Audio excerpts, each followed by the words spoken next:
Welcome to the Blackhawks Breakaway Podcast for 𝗪𝗓𝗓. We are brought to you by Toyota.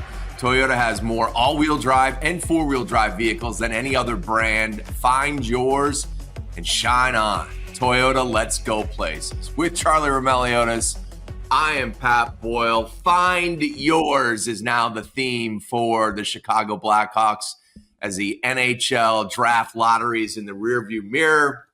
It was held on Monday night.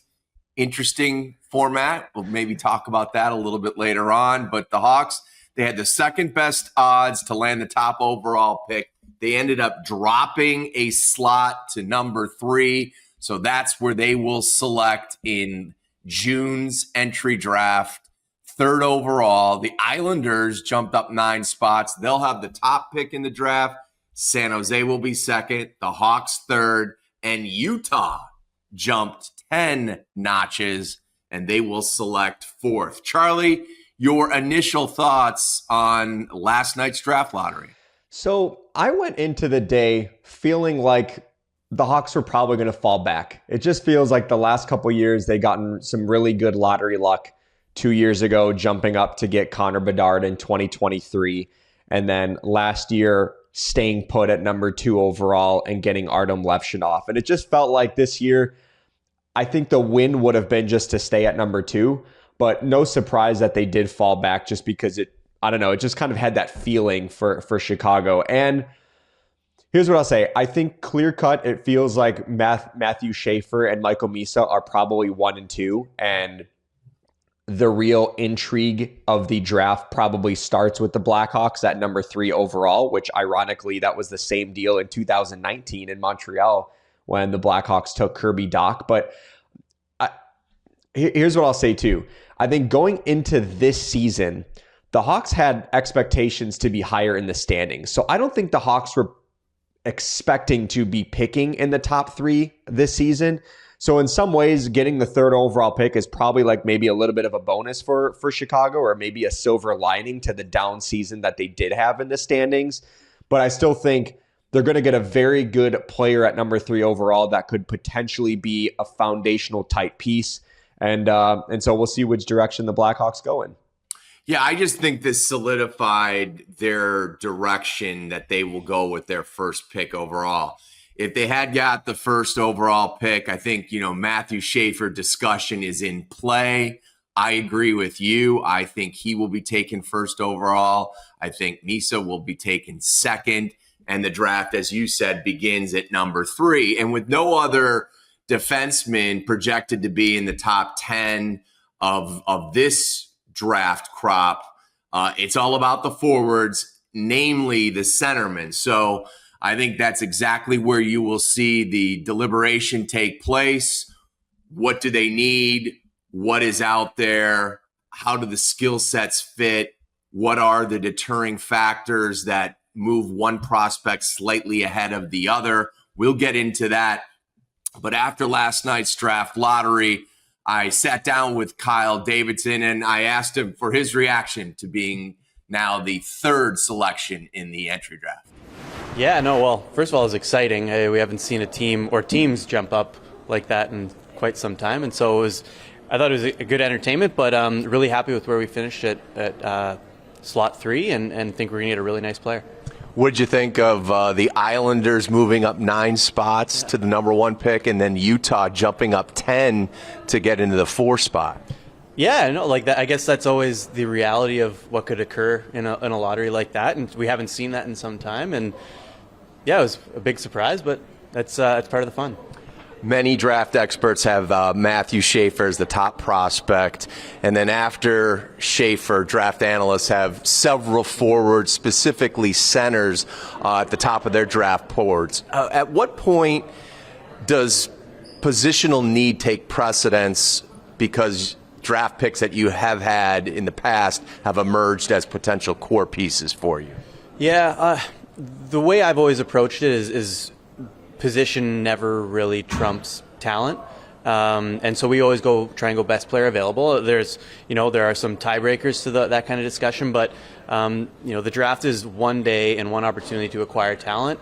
And my philosophy is that you just take the best talent there, and then if there's a tie that needs to be broken, then you can get into things like position. But for the most part, you're just trying to acquire the best talent available. David Carle took his name out of consideration for the head coaching job of the Blackhawks. What can you tell us has transpired in the search over the last couple of weeks? Yeah, no, we've been talking to a number of really exciting candidates and have more people to talk to moving forward. And, I think we're trying to find the right fit for us and the person that's going to be, that filling that really important role moving forward. And so we're excited about where the process is at, the people we've talked to, but there's still more work to be done, I should say. This isn't about rushing to make a decision. It's about getting it right, and that's what we intend to do. And you said at the exit interview day that, you wanted to do it sooner rather than later. Has timeline changed at all for you? It hasn't. I think there's, I want to think back to when we had hired Luke Richardson, and it was much further into the summer, but the intent would be to beat a timeline like that, but, you just go about it the way it comes at you, right? And so we want to make sure that we make the right decision and not rush anything. And timeline, we'll see where that ends up. But we're enjoying the process right now, learning a lot, and really excited about where it's headed. Round 2 of the Stanley Cup Playoffs kick off tonight. Round 1 was fantastic, including a pair of Game 7s over the weekend, which included Central Division foes. As you're putting this ultimate roster together, how much are you looking at the landscape of the division like, okay, we have to account for that, we have to have a game plan for this? You're always watching, and you're always kind of taking things into account, but it's probably too specific and narrow a needle to thread at this point, where we're just trying to take care of us and make sure that we make the best decisions possible, whether it's at the draft, whether it's in free agency or on the trade market, to make sure we're putting the best team together, and then we'll evaluate that as we go on. But the playoffs have been great. It's been really exciting, and excited to see round 2 kick off. Connor Bedard has said he's excited to work on his game this summer. He's not going to participate in the Worlds. What was the dialogue like with him and his thought process on not competing in the Worlds? Yeah, it's for those. My philosophy is we leave that up to the player to make the best decision for them. There's only so many of those times in your career that you get to compete for your country, and so we never want to sway someone's decision one way or another when it comes to those types of honors and milestones that they get to participate in. But I thought it was a really mature decision on his end to take care of himself, make sure he's prepared and putting himself in the best position to succeed moving forward, because the way I see it is he's going to have a lot of those opportunities moving forward, and so to compete for Canada. But thought it was a really mature decision. We support him. Thanks for doing this. Good luck the rest of the summer. Thank you. All right, so now the process begins for Kyle Davidson and his hockey ops department and the pro scouts and the draft experts to kind of come together, begin to build their draft board more intensified. You sat down with the rest of the Blackhawks media and spoke to Kyle Davidson after the draft. What were some of your takeaways from those conversations? Yeah, so the amateur scouting meetings are going to happen next week for Chicago. And at this point, the Blackhawks know who they like, know who they're kind of maybe weary on, but they don't have their finalized board yet. It's still kind of, they're all names. And as the scouting combine, which is next month, gets closer, they start to kind of tier some of those guys and trying to nail down first round, second round picks or whatever, and then beyond that. And here's what I'll say. I think both of us agree that Schaefer and 𝗻𝗎 are likely going to be 1 and 2. Although I did see earlier today, everyone's making the Long Island connection of James Hagens. I'm not sure the New York Islanders would go in that direction as the first overall pick. I don't know if they have an option at this point. They don't have a GM. So yeah, touche. And I'm not sure it would be a wise decision organizationally to take someone just because he's a hometown kid. And Hagens was at one point the consensus, or I should say the front runner to be the number 1 overall pick. So it wouldn't be totally off the board. But as the season has evolved, he's kind of slid in some of the draft rankings. And so I think the 2 names for Chicago, if we get into some early names or options that could be available for the Blackhawks at number 3, two of the names that are going to get the most attention, the sexier names, is Porter Martone and James Higgins, and rightfully so. Porter Martone has got that grittiness to his game, more of a net front guy, put up 98 points in the OHL this season, despite playing in, I think it was 57 games. And so a lot of the other guys higher on the list played in around 66, 67, 68. So he missed a few games. I think it was because of an injury. And so no surprise that Porter Martone is going to get a lot of love, but he's really the only winger in that area that could go that high, because a lot of them are either defensemen or there's just a string of centermen that Chicago could potentially look to take. And the other guy is James Higgins. Like I mentioned, he was a point per game player at Boston College in his freshman year, but he fell short of the semi-lofty Hobey Baker Award expectations, judging by his standards too. I think he was one of the first guys to say he was a little bit disappointed that he wasn't more in that conversation. And it's not just that he wasn't a finalist in the top three. He wasn't even selected among the top 10 finalists. So that's where I think maybe there's some sort of, maybe why he slid in some of the rankings, also a little bit undersized. I think the two players that are catching my eye early on, they're climbing fairly quickly on the draft boards, is Anton Frondell and Caleb Denoyer. And both of those guys are probably the two most complete centermen in this NHL draft class. Smart, they compete, they skate relatively well. They're a little bit bigger in size. Both of them are 6'1", I believe, or bigger. And so I think for those two players, you're seeing them start to creep into more of the 3-4 range, and they're going to be in that conversation firmly for Chicago at number 3. So those are the two names I wouldn't sleep on if you're looking at who the Blackhawks could take at number 3. I did have Frondell on my rising prospects list, and I did talk to a scout who was at the under 18s and said Anton had an underwhelming performance in Dallas. But part of that was he flew over from Sweden mid-tournament and played as soon as he got to Texas.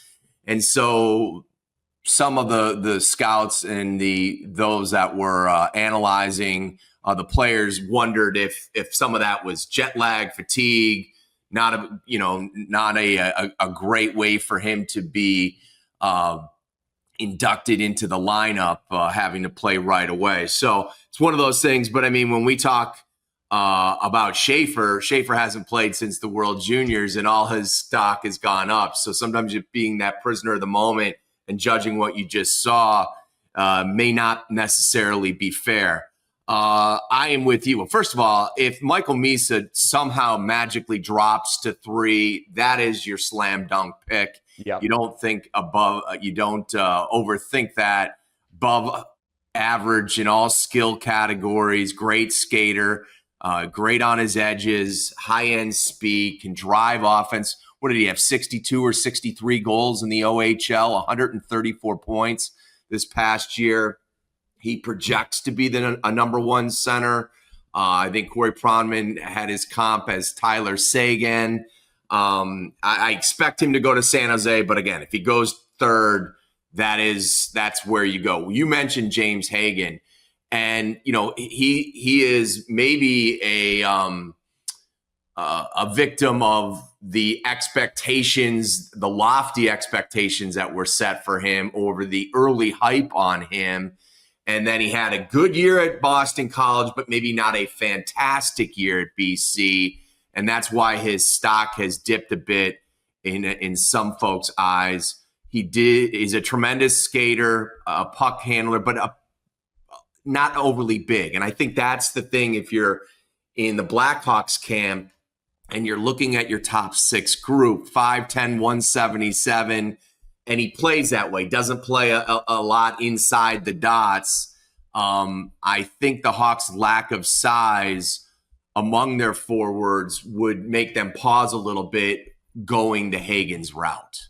For sure. And I think too, just stylistically, he might play how the Blackhawks want to play, but there are other options in that range that where the determining factor could be, this player is more complete, this player is bigger, this guy's still a great skater. And so Hagens would really have to separate himself from the other options that are available to the Blackhawks at number 3 to be taken there. You mentioned Roumeliotis too with his under 18 performance. He also had a little bit of a slow start to the season because of injuries. And so injuries kind of slowed things. But the second half of the year, he was fantastic for Sweden, playing in the second tier pro league. And I think he's certainly going to be in the conversation for Chicago. Also wanted to mention with Caleb Denoye, again, those two, Roumeliotis and Denoye, kind of being the most complete centers of the draft class. I saw that there was a scout that TSN's Bob McKenzie had spoke to in his midseason rankings. And one of the scouts had said, so Denoye, elite offensive producer, at least he was a really high-end offensive point getter in the MJHL this season, but he was also going against a lot of the opposing team's top line. So he is a checker too.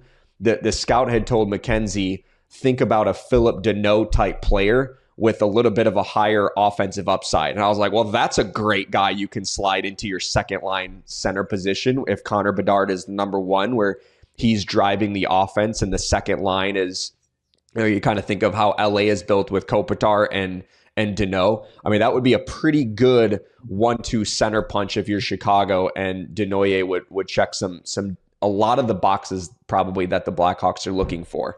Just on a tangent, when you comp Philip Deneau and you say Philip Deneau, but with more offensive upside, sign me up for that every single day. If we play the game, which Hawk do you wish was not traded and a part of the organization? And there's a million different, you could go Patrick Kane, you could go Strome, you could go DeBrincat, you could go any different direction.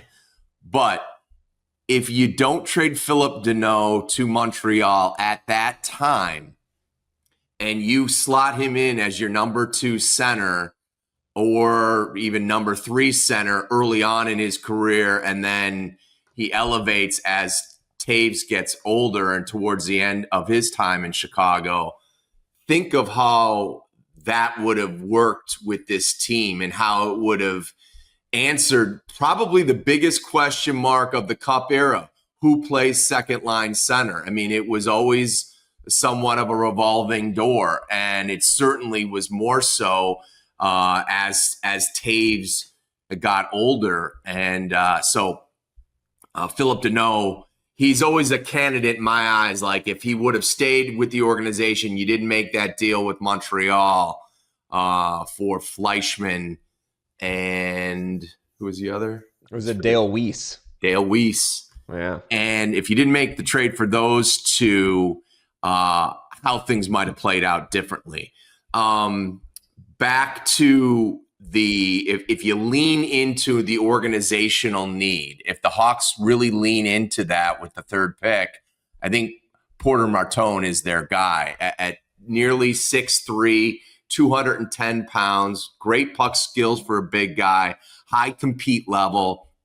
But the drawback for him, Charlie, is he's an average skater, and that doesn't fit the prototype that the Hawks have been going with in recent years in the draft of really prioritizing skating and high-end speed. Doesn't play with a ton of tempo, but if they want to do something and add something that they don't necessarily have, it's maybe a give and take here. You don't have the up-tempo, high-end speed, but you have a 6'3", 210 and growing pound winger who is going to bring something to your top 6 that, quite frankly, you don't have much of. For sure. I think physically he's already ready for the NHL. He's 208 pounds and can step into the lineup right away.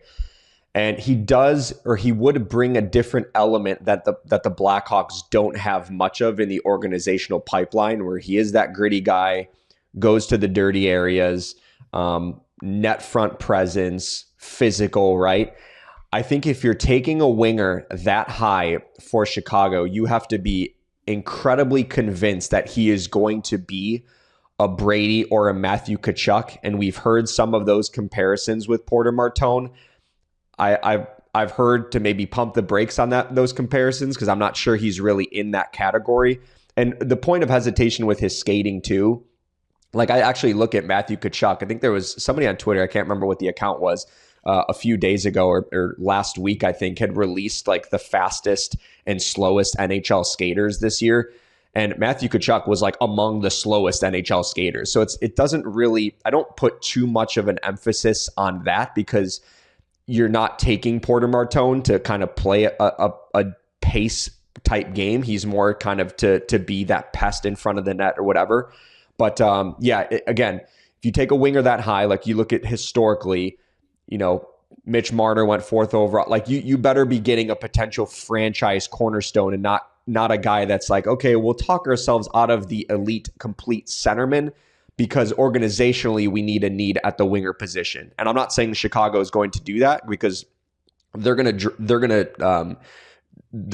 rank their board the way that they see fit. But I think you have to be incredibly sold on Porter Martone to take the winger that high over some of the elite type center options that could be available to them that are more complete players and better skaters and also have some of that size element too. Kyle Davidson has always said that the draft is for him and the team to acquire talent. So that leans into the best player available, talent wise, not always thinking about your overall roster construction. Do you think, though, as you move down the runway of the rebuild, that you begin to, as certain players solidify roles with this team, or, you think they solidify roles or are trending in that direction, do you begin to, as you put together your tiers and what differentiates player A from player B, do you lean into organizational need with where the Hawks are at now in the rebuild? Yeah, I've always been take the best player available philosophy, but it has a limit because you don't just want to accumulate all the best defensemen, but you only have one spot. There's only one power play spot, quarterback. There's only one, all-around guy that's going to maybe play 30 minutes a night. So you don't want to assemble all of these types of players where you're just completely ignoring some of the other elements of the game. But as you get closer to building a team, I think if they're in the same tier and you're trying to think of deciding factors of what to separate some of these players, you have to kind of go positionally and see, okay, like Sam Rinzel is a potential number one defenseman for the Blackhawks that they maybe weren't expecting maybe when they drafted him in 2022, but over the last year or so, they've certainly have seen that trajectory. But as some of these pieces start to solidify themselves in potential roles, I think the Hawks can start to use organizational need as a tie-breaking situation, but not, hey, let's talk ourselves out of a player that's in this tier just because he's a defenseman, and we'll go with the next best player that's a forward in the bottom tier or whatever, in the middle tier. I wouldn't do that because then I think you start to get a little into some danger. But it is, over the next couple of years, going to be interesting to see how the Blackhawks start to formulate some of their draft board. As you can pencil in Connor Bedard, first line center, whoever they take with the number 3 overall pick, top 6 winger, center, second line center, whatever. You have a couple of defensemen in Rinzel and Levshunov and 𝗦𝗏𝗏 that you can pencil into your top 4. You don't want to have a complete redundancy, but you also don't want that to be the driving force behind who they're taking in the draft. Kyle was asked about the format this year, the decentralized format of the draft, and how that may impact draft day or days, as it covers a couple. I think it's definitely going to allow the war room to have more dialogue among the parties on specific players. Probably doesn't, at 3, you pretty much know the way the draft is going to go leading up to you. But as you get deeper, that second pick in the first round, depending on how things play out and how much you are motivated to move up and use some second round draft currency. I think it's going to make for a more interesting draft. I think you're going to see potentially more moves made because the communication in the war room is not a bunch of guys sitting around a table who aren't really allowed to communicate other than on their phone. And you don't have to worry about teams to the left, to the right, and in front of you.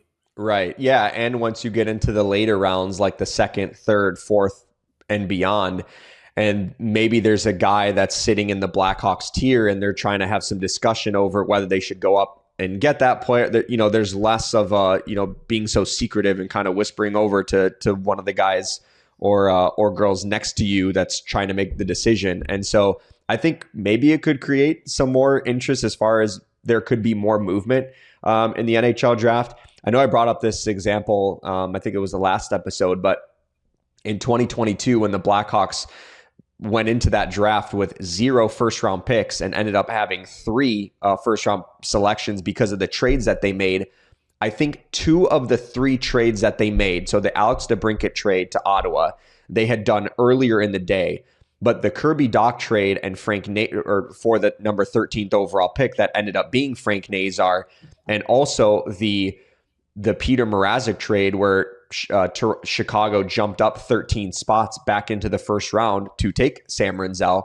Both of those trades were kind of agreed upon prior to them getting to the draft floor. And the reason why they did that was because they didn't want to get to the draft floor and they're putting the finishing touches on a deal in front of all the other 32 NHL general managers. That's kind of tipping their hand on what Chicago and Montreal and Toronto have up their sleeve. And so it literally dictated how some of the teams went into the draft. And it's such a crucial part of just building a team is the draft. And so when you have those restrictions, it can be challenging for teams.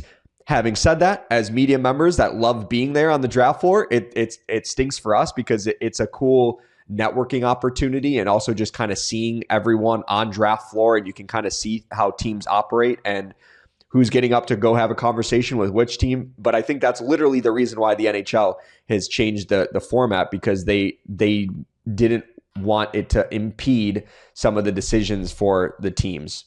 Yeah, look, I understand reporters and insiders wanting to have that social aspect to it, but there are GM meetings, there are owners meetings, there are plenty of opportunities on the NHL calendar where, now it may not be to this magnitude where you have that many members of an organization and the opportunity to press the flesh with them and have conversations. But if ultimately you're looking to, put a better product on the ice and have more success on a draft, I'm a fan before we've even seen how this goes. And to me, I was brainstorming too, what else could you do to make it interesting? Maybe you build a stage above an ice arena and you have some sort of Canadian versus U.S. From midgets to peewee, all the way up a competition with youth players, the future of the NHL being played below you while the pomp and circumstance of the draft goes on, more like the NFL. It's a party where they stop to make introductions. I watching this group of 25 people sitting around a table times 32, I don't know. To me, it seems old fashioned. Yeah. The only thing I will say, I hope that it is not like the COVID draft where it took 9,000 hours, where it was 7 o'clock at night because of all the Zooms. And maybe it was just because it was, the NHL had never done that before and they really had to get creative. But hopefully it's a smoother process and the time doesn't get extended because of it. Okay, quick transition into formats that changed. The NHL tried to be a lot more transparent with their NHL draft lottery process. So they conducted it on the stage in real time. Usually it's done in Secaucus in a boardroom 45 minutes or so before the actual TV show. And there's representatives from every team in there. They are sequestered. They have to give their phones up. You have the accounting firm that the league has picked to officiate it. The NHL is there. It's being recorded. Everything is done in that room. The envelopes are filled, and then they go upstairs and do the show. Well, they decided to have more transparency. I feel like it was almost like it felt like a guilty reaction to something. I don't understand why. I felt like if they had gone through that dress rehearsal a couple of times, they would have seen areas where it was clunky or just too much. Like, I didn't need to see every ball dropped in singularly. You could have handed me all the balls and then released them into the container at the same time. It just seemed corny and hokey at times. So I did actually enjoy how when they drew the 4 balls, like after the first, second, third, you could see the real-time odds. And like, I thought the suspense was actually cool because then they went into the commercial break and it's like the Pittsburgh Penguins are this close to potentially getting the number 1 overall pick. And so that was kind of cool. What was a little bizarre to me was when they got to the 4th ball, the final ball, it was like these are the numbers that your team needs. And then as soon as, they kind of had it on the board, and then as soon as the ball was picked, it just eliminated all the numbers, and they waited for Bill, like write it on a sheet, and then Bill Daly was the one that revealed it. And I was like, wait, why not just kind of pan immediately to the team? Like, why did we have to wait an extra 10 seconds, 15 seconds to do this formal acknowledgement? Because when the ball popped up, I was like, I think that was the New York Islanders. I think they just won the draft lottery. And I was like, why is so secretive? They just promoted all the numbers. And going like number 3. And and it was like waiting and waiting. And then once they fill in the Islanders, San Jose, and Utah, they have the slot open next to the Blackhawks. And if you know the rules, you can't drop below 2 spots, so they would have automatically been in the 3 spot. I would have thought we would have seen that sooner. We had to wait another commercial break. Yeah, well, it's funny because all the Chicago media members were in the same room watching it, and they went into the break with that 3 spot open, and we're all like, that's Chicago. Like we can put that out there on social media because that's not a secret. And so, yeah, I listen, I appreciated that they tried something different, and I actually enjoyed watching the real-time odds because even though it was funny because I saw some of the Penguins fans that were tweeting this morning, like, it's like the Penguins get the 11th overall pick. They actually dropped a spot in the draft because the Islanders jumped up. But right before the final ball, the Penguins fans thought they were this close to getting the number 1 overall pick. And so now it's like a discussion within Pittsburgh, like we were this close to getting 1, and now we dropped back a spot to 11. And so it's just funny conversation that it ended up spewing out there on the social media land. All right, we covered some the coaching search with Kyle Davidson. Obviously, David Carl pulled out of consideration a couple of weeks ago. He signs an extension with the University of Denver. I wondered with the Avalanche getting ousted again in the first round and Jerry Bednar, some swirling discussion, although I didn't feel it was warranted, about his future in Denver. I wondered if you're going to make a change, that's a pretty close change to make, having David Carl jump over to the Colorado Avalanche. But he signs the extension with the University of Denver. And we asked Kyle how the process has been going. And it sounds like, again, they're casting a pretty wide net, having extensive searches.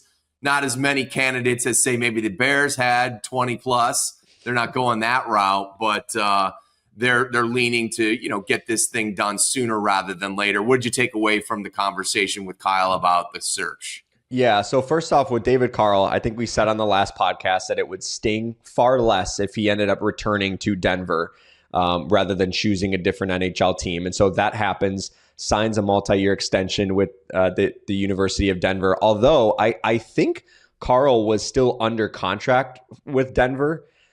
The interesting thing is how much, I'm not being accusatory, I'm just kind of thinking out loud, how much was David Carl potentially using the NHL as leverage to get a higher salary in college and maybe help set a new tone for the college coaching salary? Because I'm not sure, like I'm almost positive that Carl was still under contract with Denver. It's not like he had an expiring contract. And so maybe, I'm not sure how serious he maybe was to take an NHL job, but so I don't know. It was nice to, I guess, see him return to college, so we didn't have to deal with the conversation of why he didn't choose the Blackhawks. And then as far as the Kyle Davidson coaching search, he kind of, I know at his exit interviews he didn't really want to disclose too much about the qualities of the next head coach. Like he said, it doesn't matter if you're first year guy, experienced, if they are experienced, that's a feather in their cap. But he did kind of nail down yesterday saying they want someone that could help young players develop. And so that was kind of a new, I think for me, it was kind of like a no-brainer. But I think really pinpointing somebody that could transition the Blackhawks to the next phase of the rebuild and let these younger players continue to develop, I think is going to be the priority versus getting maybe the most NHL ready head coach to get in here to start stacking some more wins together, because winning is ASAP the priority. Like I think it's just, we need these younger players to continue to develop under the new head coach. And so I think that was kind of the thing that stood out to me the most when Kyle Davidson was speaking yesterday. The other thing that stood out was, he's asked if Anders Sorensen was still in the mix for the head coaching job. And I thought, Kyle went above and beyond when, talking about Anders and the job he did and the difficult circumstances he took over, and how during the exit interviews to a player, they all spoke glowingly about what Sorensen brought to the table. And then you heard Kyle go to the point, like, I can't think of any player who hasn't gotten better under Anders. So when you hear that, all of a sudden, you talk about the draft odds and the lottery odds as we were watching that. I was thinking the same thing. It's like it was Anders' numbers were trending up when I heard Kyle speak like that about him. Yeah, I think that's a testament to how the organization has always viewed Anders Sorensen. But when you hear some of the reviews that the players had given Anders in the exit interviews, teams are starting to put a lot more stock into what the players say in those exit interviews. Like we saw, I think it was last year. Was it last year? There was some coach in the NHL that they weren't planning on making a change, but there was so much negativity around the head coach that a lot of the players voiced their displeasure, ends up getting canned. I think earlier this year too, Greg Cronin lost his job from Anaheim. Like I think he's a really hard-nosed, straight shooter of a coach. And so maybe his style really didn't rub on Anaheim the right way. And that's why they made a coaching change. And so if the players were very glowing in their reviews to Anders and the organization thinks highly of Anders, then I wouldn't rule out that possibility that he gets the interim label removed and he's named the permanent coach.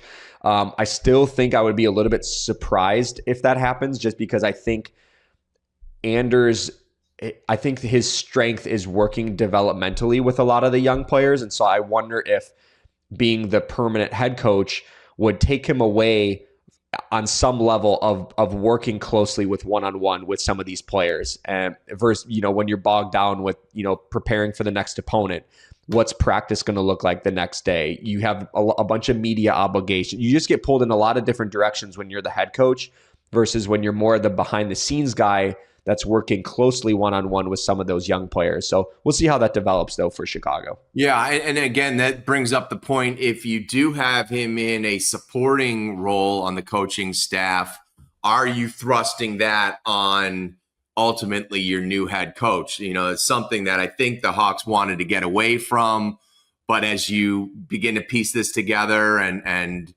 hear things like you did about Anders yesterday, maybe they have a different plan.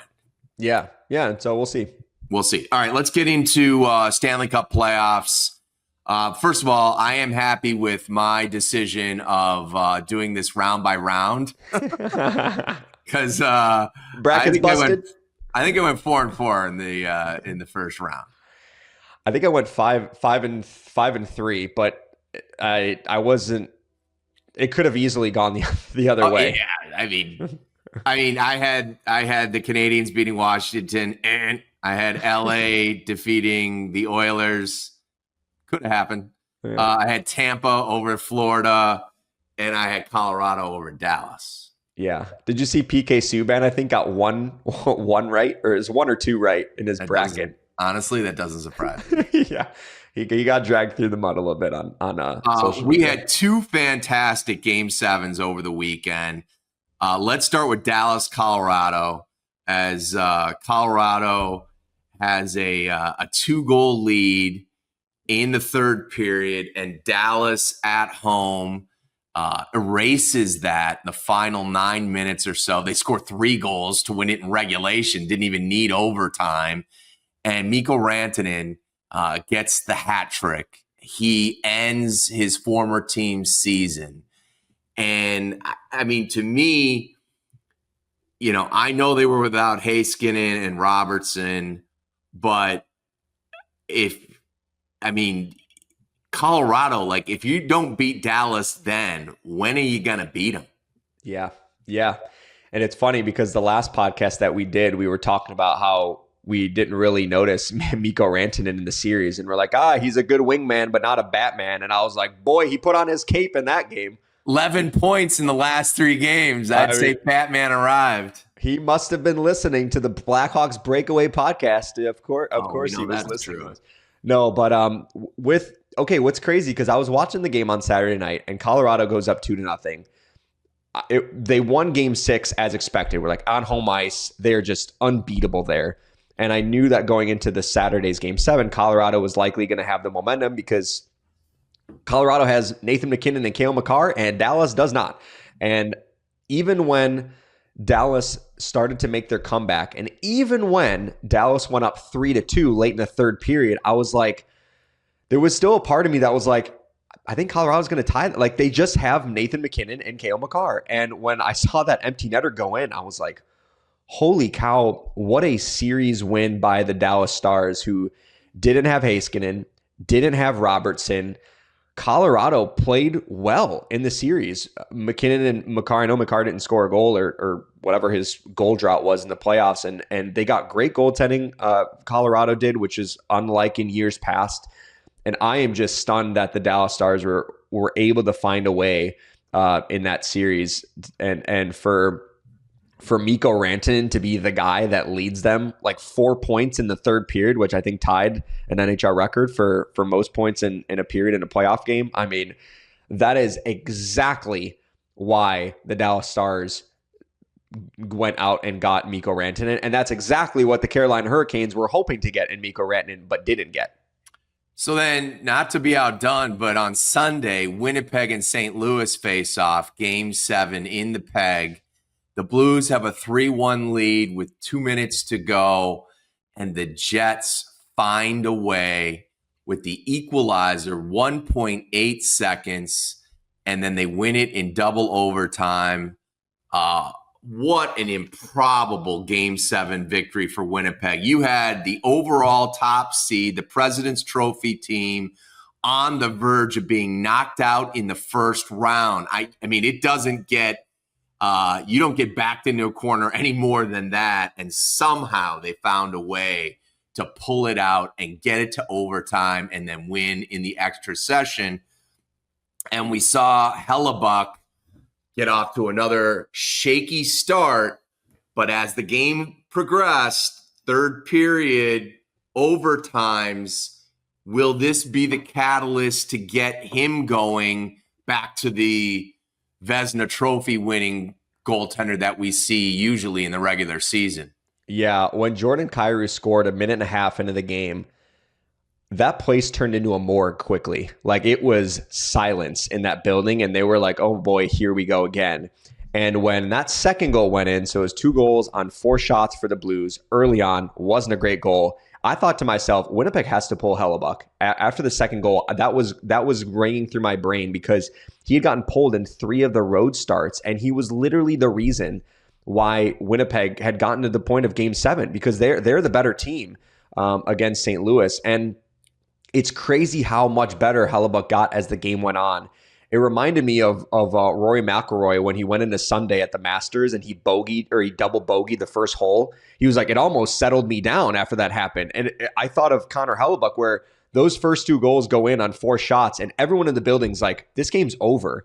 And so it almost helped maybe settle 𝗏𝗏's nerves down where he's like, all right, everyone thinks this is over. He totally turned the clock. And for that goal with 1.6 seconds left to tie it, that's when I texted you, holy cow, and you went 2 hours without responding because you were DVRing the game. And I was like, holy cow, how did Pat not get it spoiled by someone? Because that was one of the craziest. Trust me, the phone was going berserk. I was being a good husband and agreeing to watch something else because hockey has dominated the flat screen over the last few weeks and will continue to dominate. So I was like, let's equal opportunity offender here. Let's watch something else. And then I knew all hell was breaking loose as my phone was vibrating. But it was fantastic, and it was a great exclamation point on an awesome first round.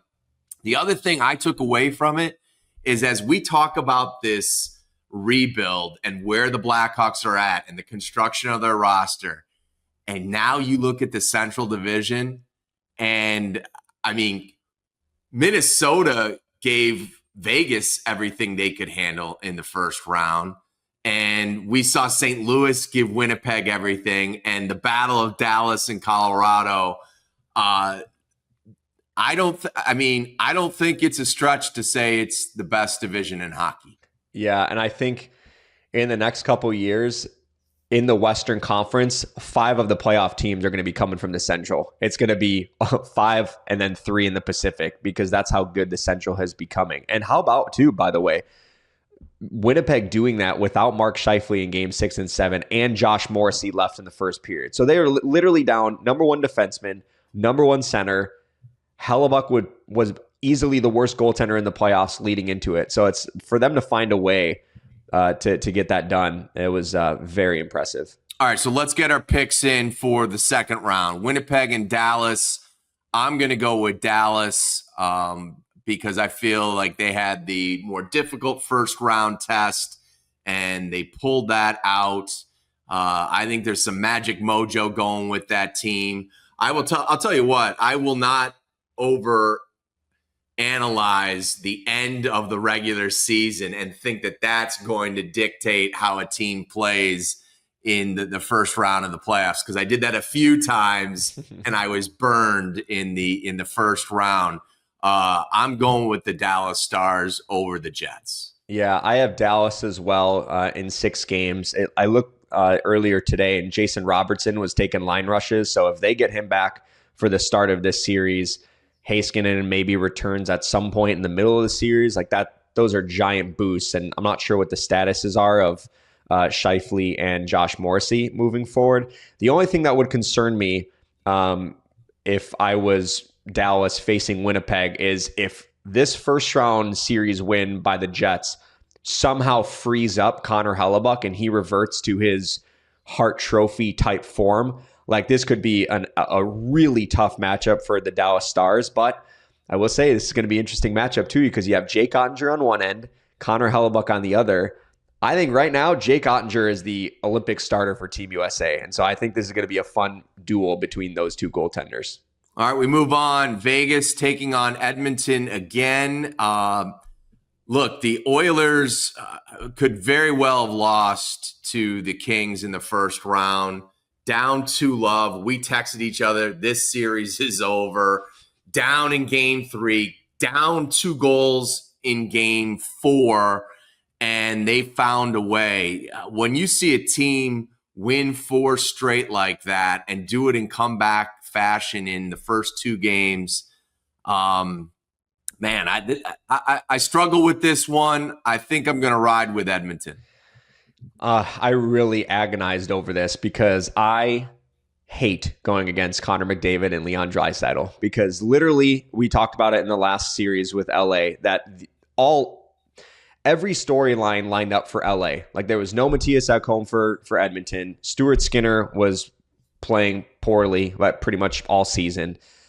LA Kings just felt like the more equipped team to beat Edmonton, and for them to lose 4 straight games, I mean, it's just shocking. And so Leon and Connor can literally take over an entire series by themselves. But I think a lot of things went right for Edmonton as far as they got great goaltending from Calvin Pickard, and all of their defensemen really played well against the LA Kings without 𝗻𝗂ci𝗰𝗶𝗹, who is not going to be playing in the second round. So that makes me a little bit nervous against Vegas. I have the Golden Knights in 7 games. I just think Jack Eichel and Adin Hill were way too quiet in the first series against Minnesota, and I just think they're going to be far more impactful in this series. But I do not like going against McDavid and Draisaitl. Over in the East, the defending champs opened up on the road in Toronto on Monday night. Anthony Stolarz was stretchered out of Scotiabank Arena after he was hit by Sam Bennett, an elbow to the head. Look, should have been a penalty on the ice. No disciplinary action is going to be taken for Bennett. Stolarz was also hit by a puck in the mask right before the Bennett elbow. So maybe it was a combination that led to what we think and presume is a concussion. I'll say this, even though Toronto took game 1, I'm going to go with the Panthers in this series. I think they're going to find a way to take game 2. All you needed to do was win one of those first 2 games on the road. Then you got home ice back in your favor. Despite the 0-1 deficit and the odds in Toronto's favor to win this series, after winning game 1, I'm going to ride with the defending champs. I was highly impressed by the way Florida basically manhandled Tampa Bay. Like they were in control that entire series in the first round. And I think we both had the Lightning winning that series. And so I don't feel great about that. Well, I will say, so I have Toronto in this series in 7 games, but that's because before the playoffs started, I think Toronto, it just feels like there's something different about this Leafs team under Craig Berube, where they can win some of these tight checking games. The vibe is different. They've been getting terrific goaltending that they hadn't been getting in years prior. Toronto is sneakily my Eastern Conference pick, but we won't get that too far ahead of ourselves, round by round, Pat. But I just think, I guess I already went there, but I think Toronto is going to win in 7, but I don't feel great now that the Anthony Stolarz injury happened, because they're going to really need Joseph Woll to match or to go toe-to-toe with Sergei Bobrovsky on the other end. And I didn't think, well, first of all, Bobrovsky wasn't fantastic either in game 1. I thought he was shaky, at least the shakiest he's looked thus far. But Woll got the victory, but it wasn't the prettiest. He hadn't played in, 18 days or something like that. So we'll give him some leeway for being a little bit rusty. Let's move to the last matchup, Washington and Carolina. At this time of year, too, I believe in mowing rooms, and I thought Washington was really impressive against the Canadiens. I think they have a special bond. I'm not buying the way they played after OV set the record and the way they closed the season. I'm going with what I saw in that first round. I like the Capitals to take care of the Hurricanes.